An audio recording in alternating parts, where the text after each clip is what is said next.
Hello everyone, this is gonna be a commentary for Half-Life 2 Episode 2 Done Quick, which is a segmented speedrun of Half-Life 2 Episode 2.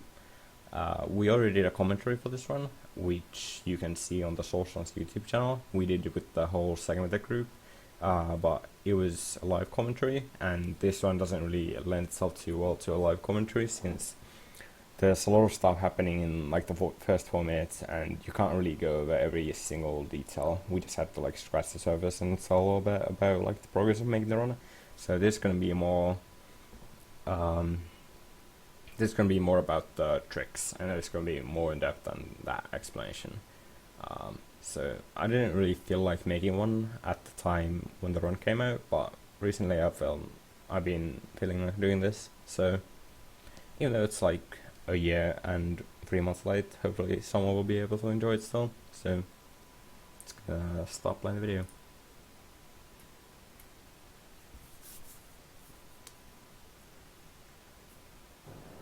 The starting section isn't too crazy, it's just some optimized interior movement. It's gonna be getting through the train pretty cleanly, and then starting this scripted sequence outside the train. And as you might be able to see, we actually bound our movement keys to EP2DQ, episode 2 Done Quick. I don't think many people actually noticed it. I didn't notice any comment actually mentioning this, so I'm a little bit sad about that. Our epic joke went under the radar, but yeah, it's worth mentioning that we didn't actually play with these points. We just rebound these for the demos, so as a joke.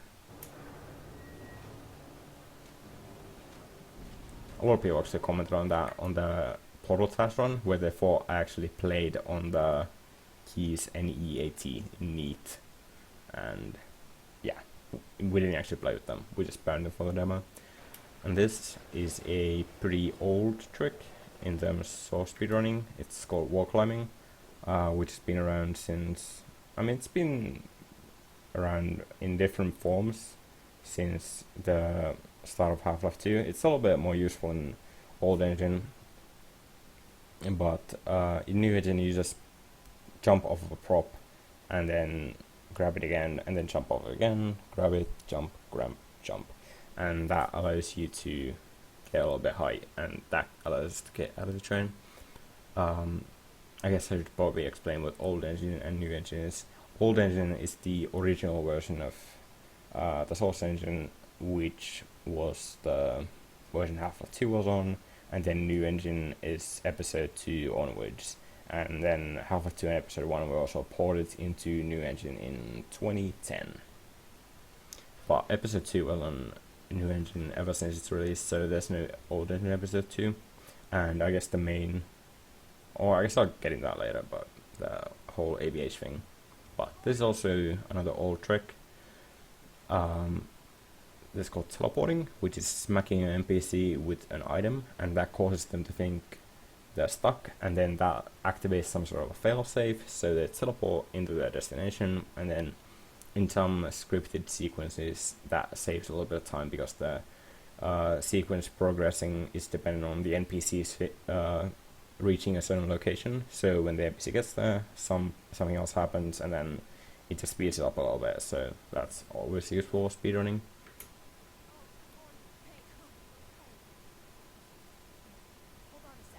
And then map mode, that's the next segment. Map mode being the teleport guy.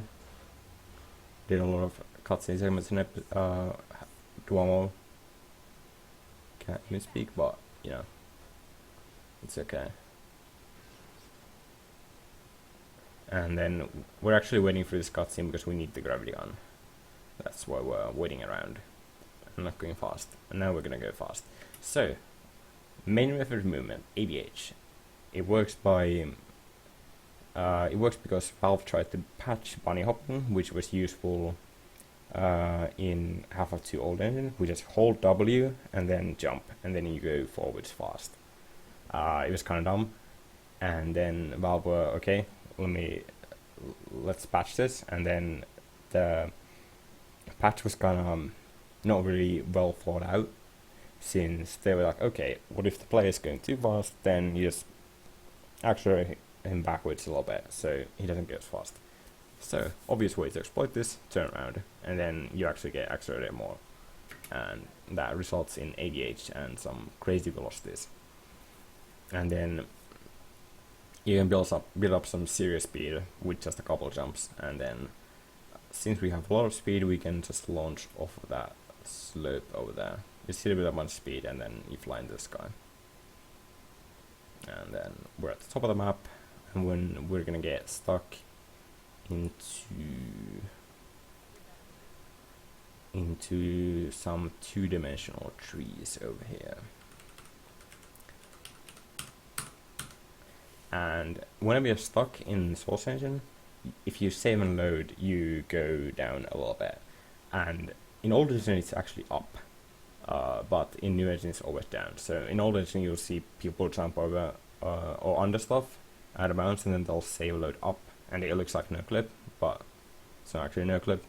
It's save loading, and in the video, since we cut out the loading screens, it looks pretty sketchy, not gonna lie, but it's fast. So, gotta do it.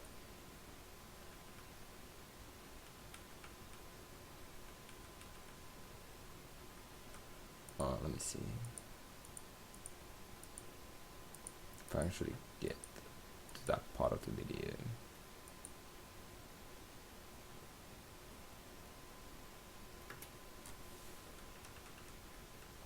But yeah, we get stuck in the trees and then save load down, and it's like one save load is 1 frame, so it looks really sketchy. And then we'll do an edge bug, and what an edge bug is you slide off of an edge and then you end up in the air again to avoid fall damage in 1 movement tick. So let me actually draw this with paint, since I have that up right now. So let's make our player. Our player is going to be red. The platform's going to be, let's make green. And then that's going to be orange. So let's say that the orange is the player's path in this drawing. So the way real life works is the movement is obviously continuous, and then when you hit the edge, you die. Don't jump off an edge, or don't try to slide off an edge in order to survive. It doesn't work. But in the Source Engine, we're not limited by real life rules, so the movement is simulated in ticks. So what we're gonna have is, let's say every one of these brown lines is a tick. So it's simulated in this like little bits, right? So if we have, let's say we have 1 tick here and then 1 tick here. From the point of view of the game, we never touch the ground, since here we're in the air and here we're in the air. So therefore fall damage can't be applied. So this is how edge bugs work. You're in the air, touch the edge, back in the air, and then you avoid fall damage. And we actually offer an invisible surface in this bit, which is a little bit tricky, but yeah, we managed to do that. And then we save load to get into this tunnel, then ABH through this bit, get rid of that table, and then launch into the sky. It's more of the ABH nonsense coming up. And then we slope bug on this, what is this? I guess it's slope, yeah. So, how does slope bugs work? How do they work? So, let's say that we have, this is gonna sort of come out of the left field, but we're gonna start with jumping. So, here we have a guy. Let's say he's just jumped. So, this is his velocity vector. And in the Source Engine, there's a check performed if you're on the ground or not, and it covers 2 things, right? You have to be on the ground and then you can't have too much vertical velocity. So since this guy just jumped, he isn't considered to be on the ground even though he's touching it, right?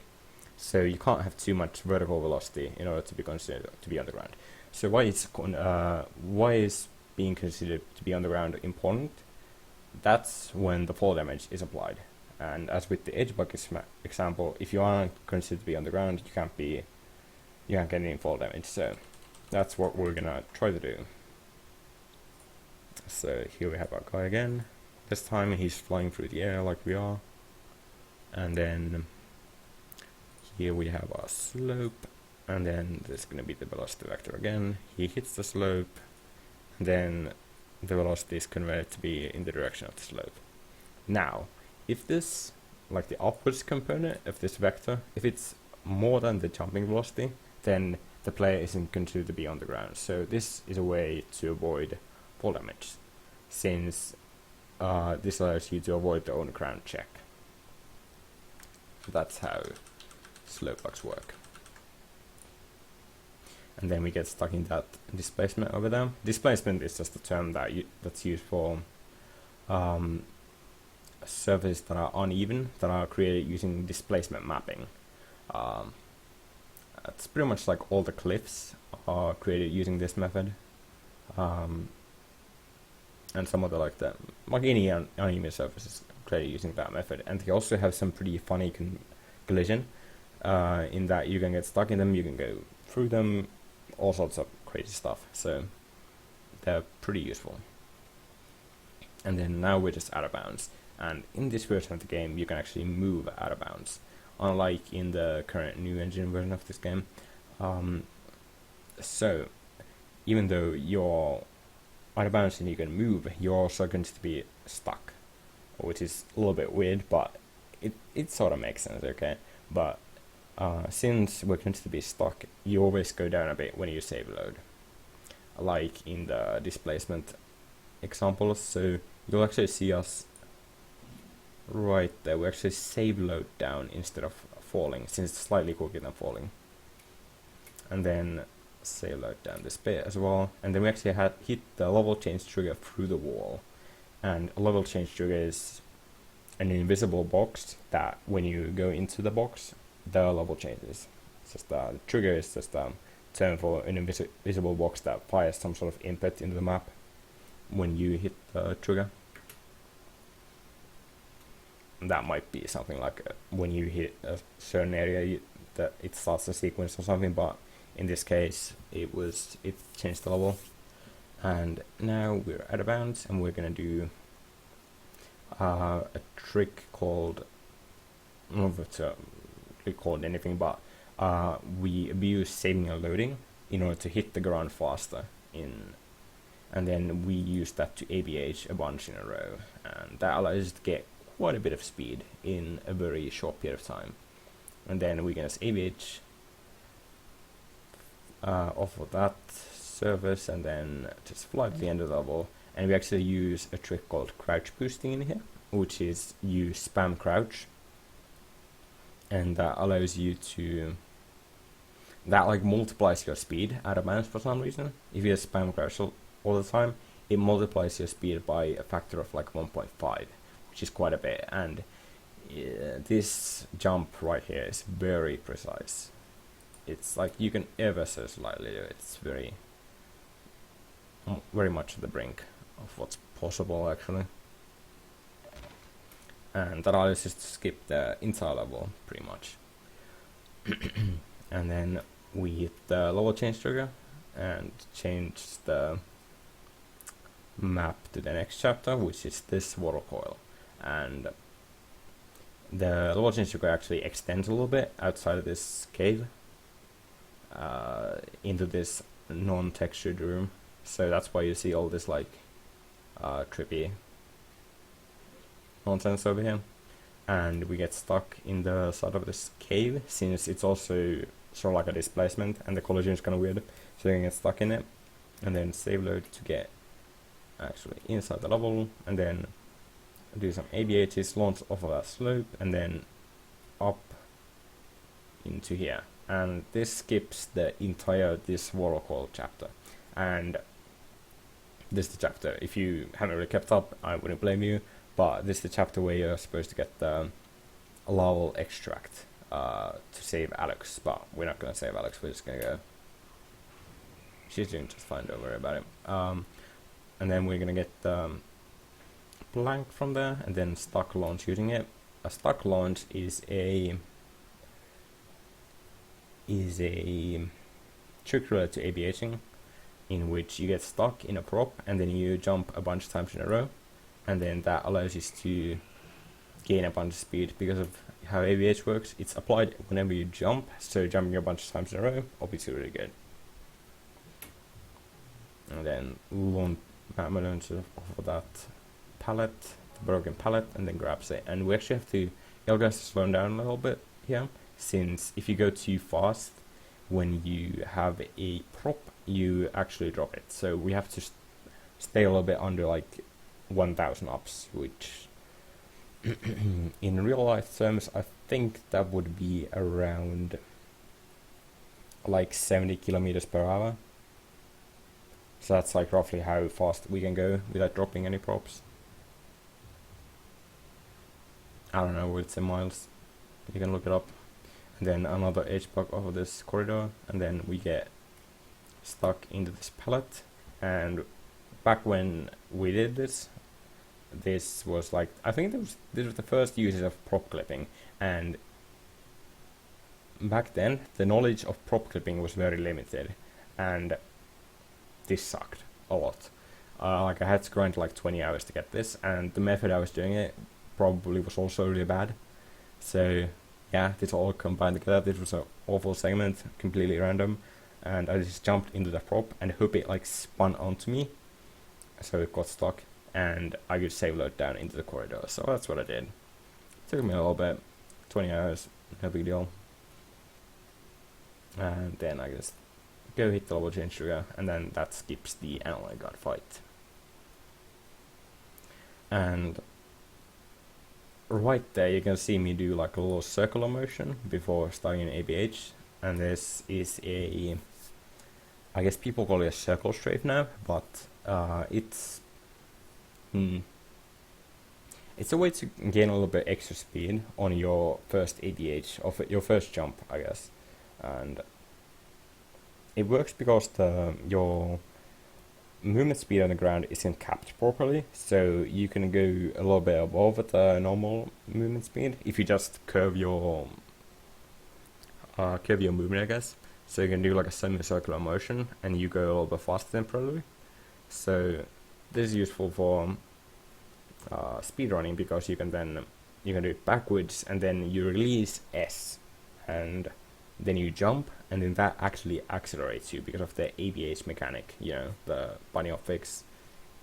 It subtracts velocity since it thinks you're going too fast, but then it actually accelerates you, and then you go faster. So yeah, that's used currently. So you might be thinking, why didn't we use this before? There's like obvious time save, and it was actually because this was when the trick was discovered, and we already had done some many pretty difficult segments, and we didn't really want to restart the run over because of just this one thing. And yeah, that was pretty much it. We just have to keep going, because it wouldn't have saved that much time early on. It was only like a couple of second difference. And this map is going to do an ABH launch over the monitor, and then get stuck in this displacement over here, and then save load to skip this whole map. And this was actually the first place where save load clipping was used. This was the first skip to be discovered using save load clipping. So that's all about trivia for you if you're interested in that sort of thing. And then another circle strafe, and then I do some double jumps there. And what a double jump is it's, you know, it's 2 jumps in a row, as you might be able to guess. There's a weird glitch whenever you jump on flat ground. If you do perfect jumps, like you get them all the time if you use scripts, like we did in this run. It's really good, because with ABHing, you know, acceleration is applied every time you jump, so jumping twice is better than once. So that's why it's really good. It allows you to go from like a normal speed to the max velocity in 3 jumps. It's pretty nuts. And then with this speed we can now launch over that tree. You can see right there. It's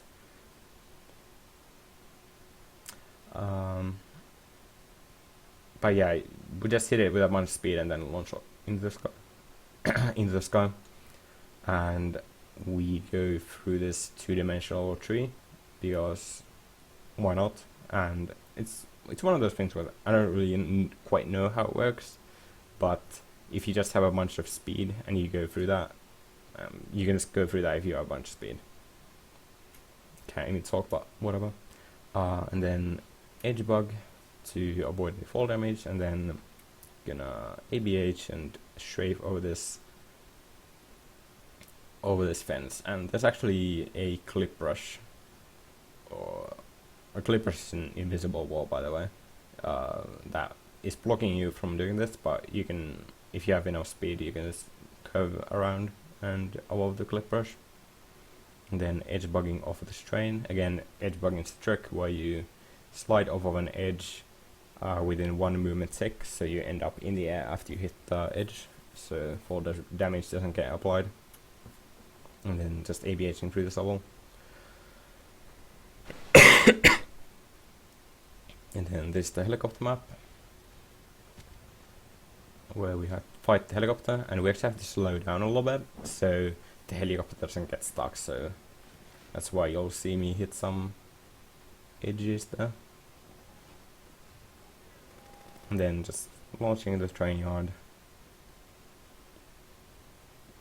And here you'll actually see me delay hitting this trigger a little bit. This trigger right here that starts the helicopter fight, and if you start it at a very specific time, the helicopter follows you really fast, so that's why I did that right there. And then getting some health.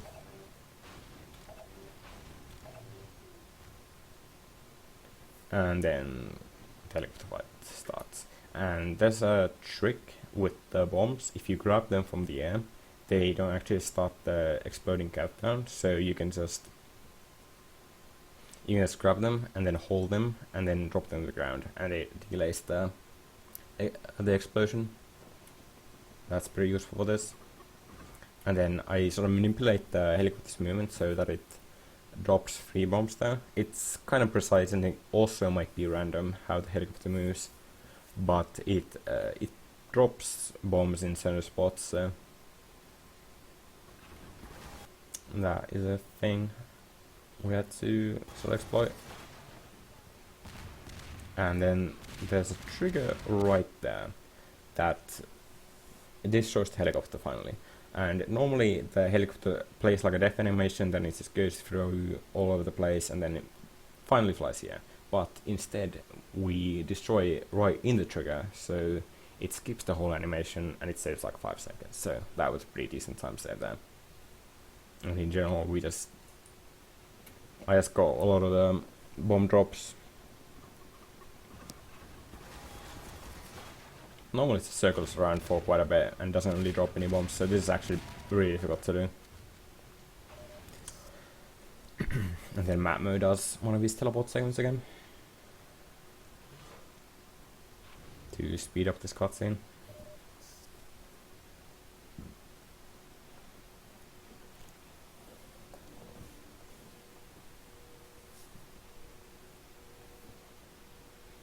Just getting me some health and suit.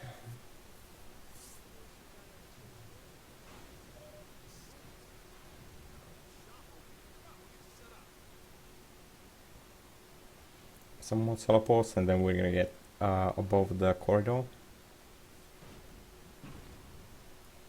And there's actually a little trick here, is if you stand right in this spot and just wait, sometimes the NPCs will just walk in the room and the level will end, and then sometimes they won't. So it's like a 50-50 chance. So we obviously got the gridlock since this is a segmented run, and they just walk into the room. And then now the level change is on a timer, so we can use that to escape out of the building as the level loads.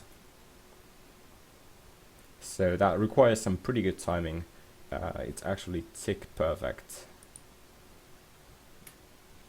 and you do need also quite a bit of speed to do so. So you can see right there when the level ends, we end up inside, and you have to be inside the trigger that doesn't extend outside of the building. So that's also a thing. Then just breaking through that window.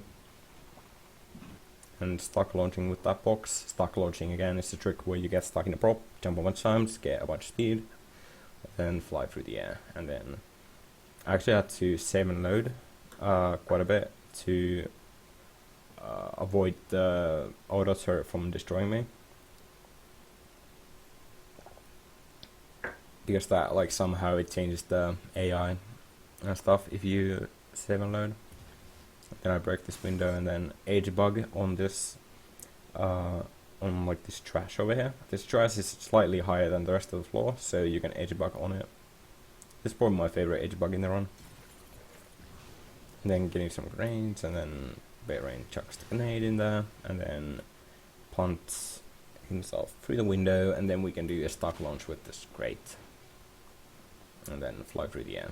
It's also worth noting that there's a trigger that checks if Alex is there, which is right here, and that's why we had to ABH from that platform in order to avoid the trigger, because otherwise the game would go into a black screen and it would say something like, oh yeah, we can't proceed without Alex fans. Then just some clean movement throughout the rest of the level, and then launching off that rock right there, and then launching all the way through here, and then launching off this propane tank into the sky using a gap in the clip brush over here. So this whole White Forest Inn area was clip brush very thoroughly. Like they really tried to prevent you from actually being able to get out and, you know, bypass this whole sequence where you fight the Combine in this inn. But they actually left a hole in it for some reason in the above this bit, so you can just launch through there, I guess, and then edge bugging off this tree, and then jumping off the clip brush that's blocking the whole place, and then slope bug off the road, which the road is slightly sloped so that the sides of the wall are slightly higher than the rest of the road. And yeah, the slope bugging was again the trick where you hit the slope and then you just get a bunch of vertical velocity, so you avoid the on-ground check, which avoids the fall damage applying thing. And then you actually get into the car so that Alex walks into it, and then the trigger to start this cutscene over here extends a little bit into this bit here. So just hit that and then get back to the car. So the reason we destroyed the auto turret was to get the car to actually spawn, since we need it in this map. And let me see here. Yeah, so the car, we need the car, and then but it doesn't actually work. That's a bit of a problem, since you can actually drive the car, but we can punt it. And in order to make the car work, you'd have to sit through a cutscene that lasts about a minute. So we figured out a way to actually work around this a little bit by punting it, and then we're also going to have a dog carry the car in his body through the dog race. So that's going to be a thing. And otherwise we would have had to sit through this like minute-long cutscene in the auto map. But since we did this, we only had to waste like 10 seconds of normal driving.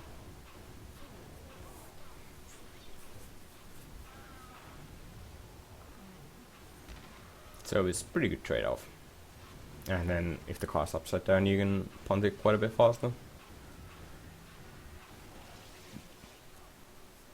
And that's punt there, so Alex can actually exit the car, and then I go into here to hit a trigger to start the cutscene. Then I'm gonna get a roadblock to use later, and it's gonna be used to actually block a dog from running forward, and then I'm gonna use that to get the car stuck.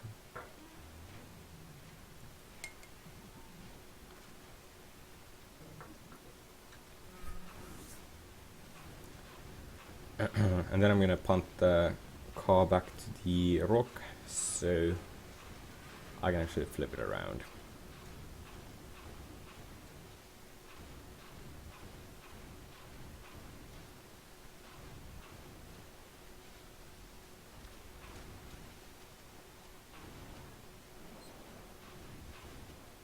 Since flipping it around again, it makes the car go a little bit faster since it sort of lies on the ground.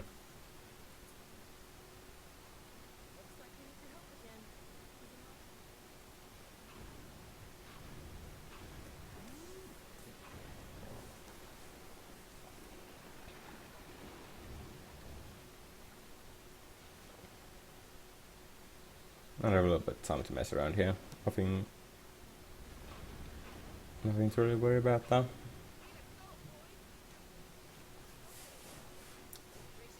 So I'm going to use the roadblock to get a dog stuck in base for a little bit, so I can get the car in front of him so that he can actually grab it with his body.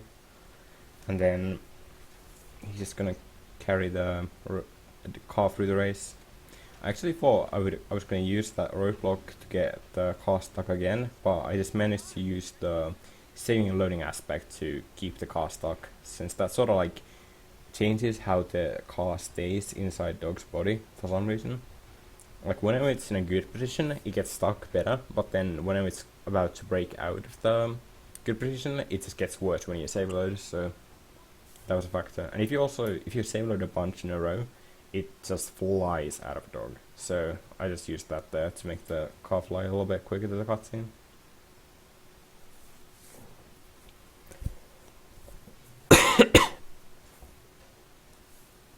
Then I'm gonna get this middle cart for teleporting.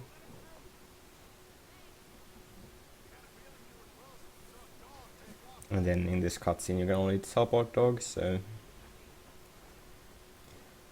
since Alex follows you, so Mama here teleports dog a little bit. You don't really have to teleport him all the way, since you actually have to wait for Alex to follow. So then I'm gonna set up this metal cart so I can chuck a nade, and then the cart's gonna go into a good position to block Alex's exit out of this building. So the condition for this level to change is that you, dog, and Alex have to be inside this building. So what we're gonna want to do is we're gonna want to have a dog and Alex in here, and we're gonna be outside this building but inside the trigger, since it extends a little bit outside it. So we're gonna use that to change the level and then end up out of bounds in the next map, since that's very useful. So we're gonna do that. That allows us to skip the cutscene in the next map. So we're gonna wait for Alex to run in and then chuck the nade, and then that's gonna get Alex stuck in there, since you need to prevent Alex from running out, since she tries to follow you, and that's obviously bad if you want her to be inside the building. She's gonna run out. So yeah, we set up the cart so that it blocks her from running out. And then get here over here, and then the level's gonna change because the door actually closed. Then we end up out of bounds in the next map, and then it's just ABH through this level. There's normally like a 6-minute cutscene, so there's quite a big skip. And then the level change trigger is like over here, I think, and it also extends a little bit out of bounds, so we can hit the trigger and then launch upwards onto here. Then we're going to do another save load ABH here. Again, save load ABH, you save and load to go down a little bit, so you hit the ground faster and you can do lots of jumps in a row. and then you can use that to go to here, and then just fly using crouch boosting to get to the top of the secondary silo. And then we're gonna throw a table over there, pull the lever to close the secondary silo, and then stock launch out of the silo, and then get stuck behind this displacement over here, and then we're gonna clip in the corridor early so we can start the cutscene early. Since this water gun actually spawns over here at the map load, I think, and then the Alux and the Rebel spawn a little bit later right now. So that allows us to make the cutscene play a little bit faster, and then lmao push Alux into the level change trigger. And you actually have to wait for Alux to finish her dialogue there, so that actually doesn't waste any time, even though it looked like lmao could have pushed her a little bit faster, but this was actually on cap. It couldn't be any faster than this. I think the trigger is like over here.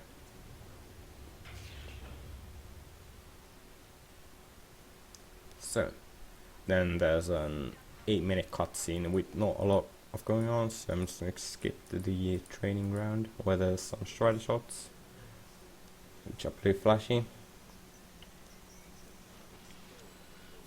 So here, this is punting the magazine at the strider, and then I actually wait a little bit, so it skips one line of dialogue, and that saves about a second and a half.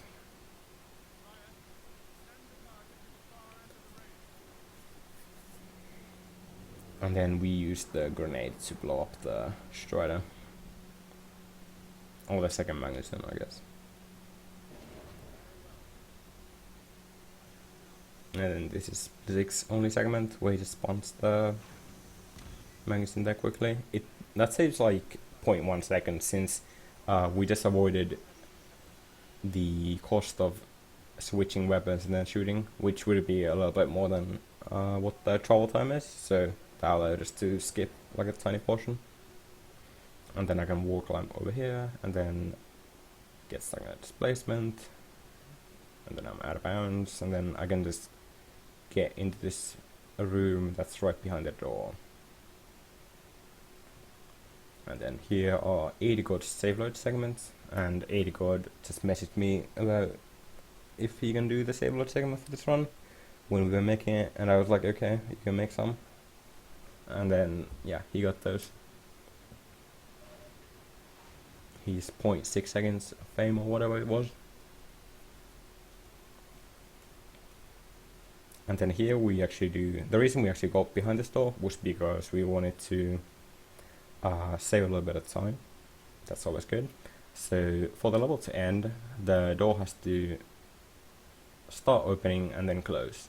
So what we do here is we wait for the door to start opening, and then we hit the trigger to close it. So it just open close. That's like a little moment there. And that saves, I believe, like 2 seconds, which was found by LMU, I think. I think that was the only clip that wasn't found by me in this run. That was a pretty nifty find.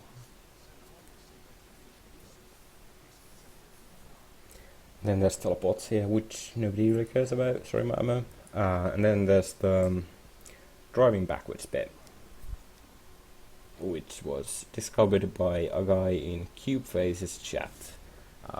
And he just made a video of driving the Half-Life 2 Jeep backwards really fast.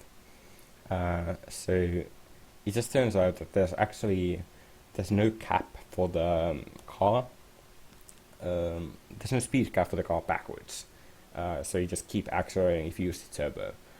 So that's what we use here, and it saves like almost a second. It's not really that big, and this is the only place where I think it's useful. Like, there's no really point to getting the Jeep in Half-Life 2. So yeah, it's a pretty nifty trick, but it's not really useful outside of this very specific spot where you actually have to drive the car, since this the guys won't open the gate here unless you drive the car. So yeah, that's where you have to actually get that. And then I stock launch of that car and then fly through the valley. And then right here, there's actually a luck-based thing where the guy at the sawmill can actually start a line that wastes like 2 seconds, and I think it's pretty likely that it happens. Actually, I think it's like 75-25% of actually getting the line. So obviously, since it's a segmented run, again we get good luck. So no line for us.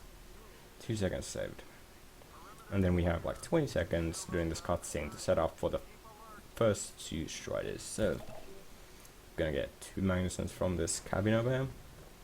Punt that over there. Gonna leave this over by the railroad and then toss the magnets over there. So it's gonna be set up for the sawmill strider, and then gonna get this, and then I'm gonna pre-fire the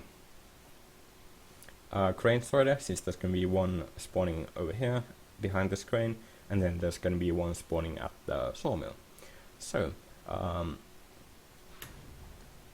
me see here. And yeah, once the cutscene ends, you want to be inside like this little bit here, so it actually spawns the striders. And right now, the first strider spawned at the crane, so you're gonna hear that. There you heard the first magnet actually attached to the crane strider, and then we're gonna punt this at the sawmill strider, and then shoot the crane one, and then 3 seconds after you shoot this one, it spawns this one. And then that's that. And we actually have to, we actually get stuck in this tree over here, so it's easier to shoot this crane strider, since this is an insanely tight shot. Like, it looks like you actually have quite a bit of strider to shoot, but you only have like 1 pixel. Like, this is the most difficult out of all the strider shots, even though it doesn't really look like it, probably. Like, most people think the last 2 shots were really difficult, but this was actually the most difficult. And it also doesn't help that the accuracy on the AR2 is abysmal. Like, you have to get insanely lucky with this shot also. And then second shot, then LG does his hunter killing segment. I think he did all of these hunter killing segments, and he also sets up the magazine for the next crane strider. And you might be wondering why he's able to kill that hunter so easily. Like, you might be wondering, oh, I had to spend like 3 clips of AR2 in order to kill one strider or hunter, right? And that's because the physics damage isn't actually scaled between difficulties. So punting stuff at hunters is as effective on hard as it is on easy, and since we're playing on hard, that makes punting the most viable option against hunters. And then we're gonna use what Matmo called Gordon's fat ass strats, which is just using fall damage to destroy the magnet. We just did this for fun, since it doesn't actually, this strider is actually not important. Killing it is not, it doesn't trigger any striders to spawn after it. You just have to kill it within like a reasonable amount of time, so it doesn't really matter that much. We're not in that much of a hurry to kill it. So that's why we had some time to show off, and then we're gonna shoot like 3 striders here, right off spawn. And these shots are actually very optimized. They are tick perfect. This couldn't be actually better.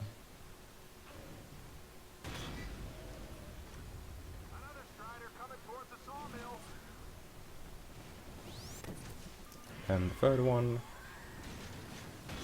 this is more the same throughout the rest of the strider fight.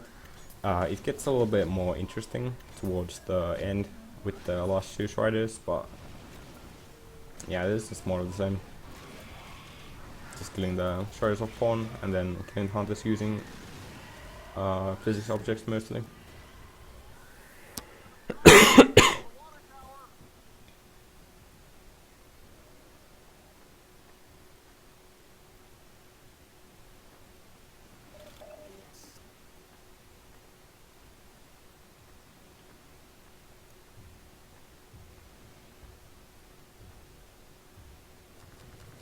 There's another strider that you don't really have to worry about killing.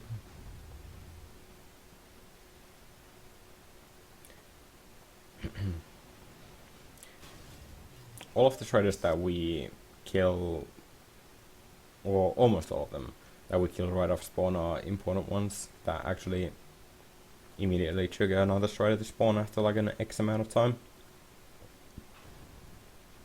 Like this strider, for example, triggers all the ones in the second wave to spawn.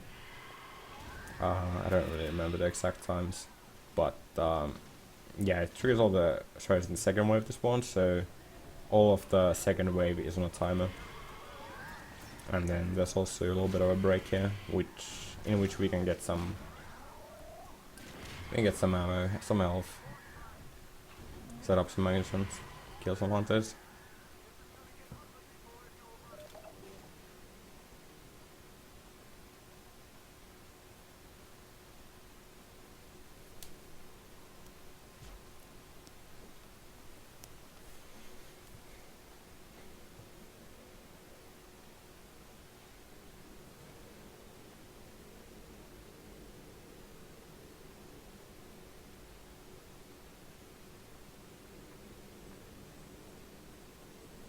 It's also worth mentioning that there's actually a new trick in the strider fight that could be used, and it's you can one-shot the striders with an orb.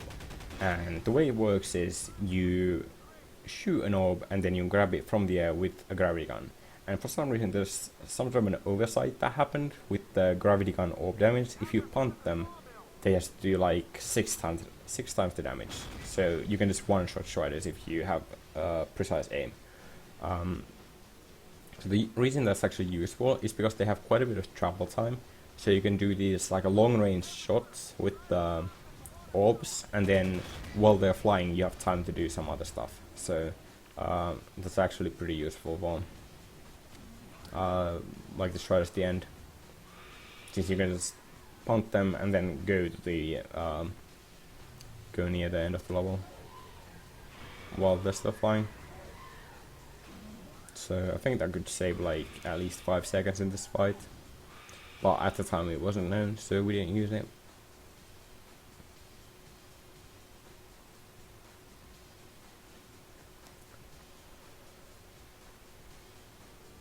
And then we actually do this bit for fun as well. The destroyers that are carried by the dropships actually have physical bodies in like unused parts of the map, so you can actually kill them.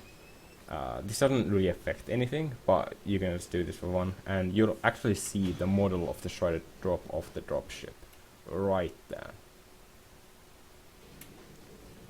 And I thought that was pretty funny, but sadly I don't think anyone has so far commented on it and said it was really cool, so that's kind of disappointing, but that's the way things are sometimes. And then the last two striders, just you know, punt the magazine at them and then shoot them long range. Not really much to say really. And then just ABH at the end. And then there's actually a slow bug right here. Off of that surface, I think. Slow bug and then ABH. And then that's the Troy map. And then there's some cutscene stuff that nobody cares about. And then there's some cutscene stuff that some people actually might care about, since we actually get the chair stuck in between the rocket and the bit that it launches out of. So you can see right there, it landed near the rocket and it actually jams the rocket in place. So normally the rocket starts flying right here, but since it's stuck, it doesn't move. And S actually shoots the rocket at the sky to sort of pretend that it was our rocket or whatever. And then we're gonna I guess that's like prop fly up there, and then I'm gonna get the rocket stuck by grabbing the chair with the gravity gun and then punting it out of the way, and then that unlocks the rocket, and then I can just fly in the sky and jump off and then land with an energy bug.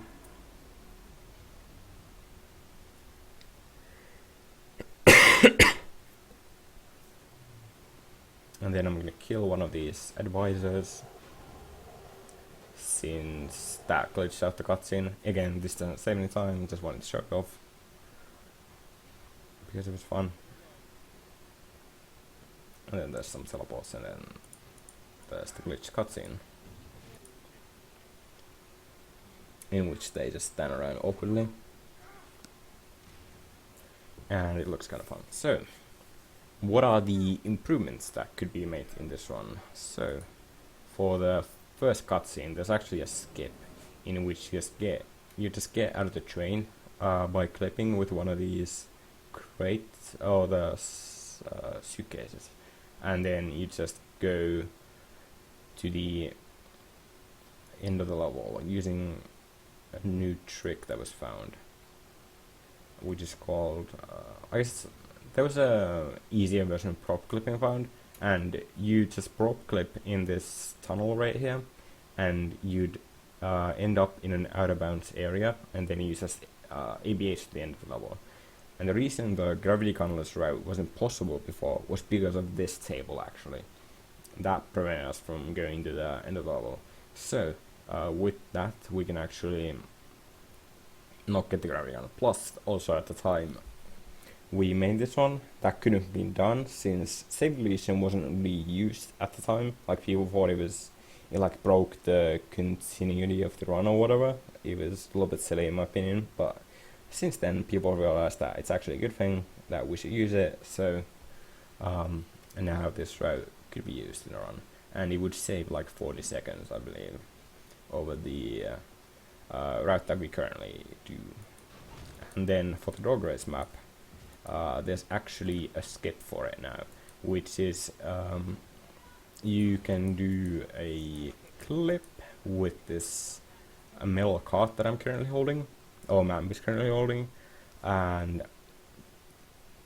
you can slave load out of the building twice using some trickery like that building. If you slave load out of it twice, it counts you being inside the building multiple times, so you don't have to have a dog Alex to trigger the ending. So that's like a 3.5 minute skip, and it would also allow us to skip some stuff in the auto turret map, since we wouldn't have to destroy the auto turret, since actually destroying the auto turret spawns the car.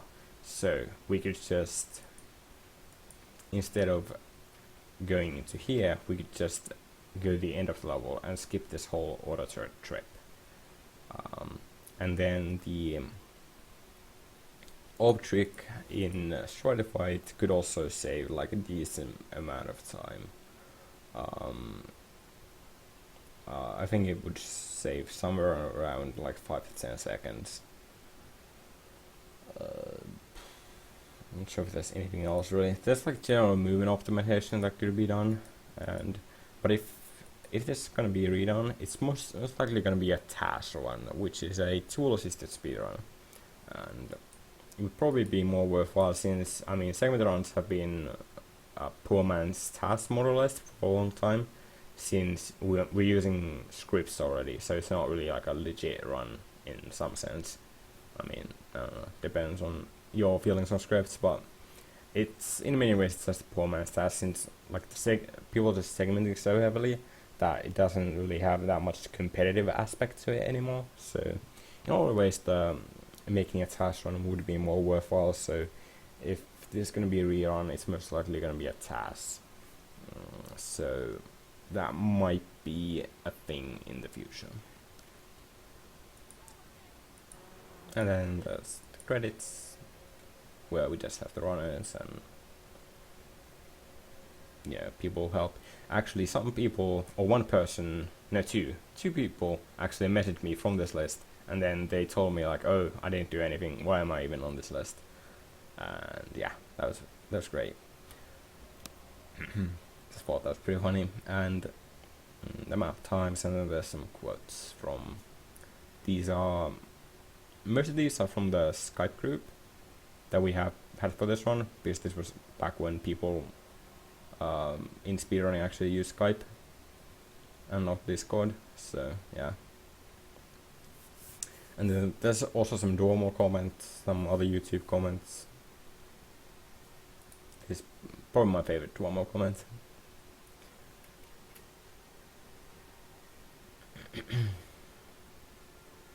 And this was also probably one of my favorite quotes in the Skype group. This koala comment right here, and the one following it up.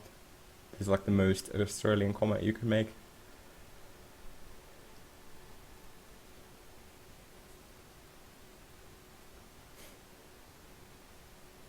Oh, and someone actually asked me about this. This is because the D301.